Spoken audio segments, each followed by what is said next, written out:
je souffre de maux de ventre, constipation, etc. Ce qui provoque le fait que j'ai parfois, voire souvent, des problèmes intestinaux. Qu'ai-je le droit de faire concernant la mise de tefilin, l'étude de Torah, la tefila, la lecture des Tilim et du schéma, l'accomplissement d'une mitzvah? Merci.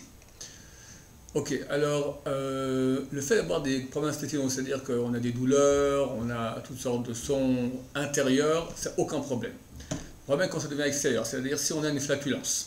Je vais de rentrer dans le détail, mais bon, plusieurs chapitres du Shulchan Aruch parlent de ce type de problème. Alors, quand on a une flatulence, il est absolument interdit d'avoir des tefilines sur soi. Donc, si quelqu'un m'a porté des tefilines, il doit se retenir.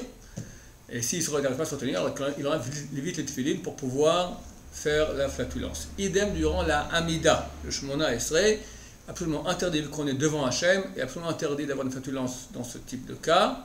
La situation lorsqu'on est pendant Hamida, c'est vraiment intenable, on fait 3 pas en arrière, on flatule, si je peux m'exprimer ainsi, je ne sais pas si c'est comme ça qu'on dit, et après on fait 3 pas en avant, on revient à sa place, on attend que l'odeur s'estompe, et on continue depuis l'endroit où on s'est arrêté. Si on sait faire une mitzvah, aucun problème. On veut faire des mitzvot, toutes les mitzvot, à part celles que je vais citer maintenant, en ayant des flatulences, et même s'il y a une mauvaise odeur, aucun problème.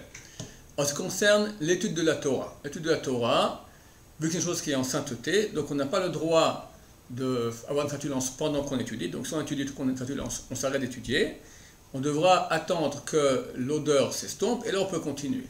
Maintenant, si la flatulence a eu lieu par quelqu'un d'autre que moi-même, bien que l'odeur soit présente, j'ai le droit de continuer à étudier, parce que c'est interdit que des rabbanan, vu qu'il n'y a pas la source de la mauvaise odeur, c'est pas qu'il y a un excrément ici, il n'y a que la mauvaise odeur sans sa source.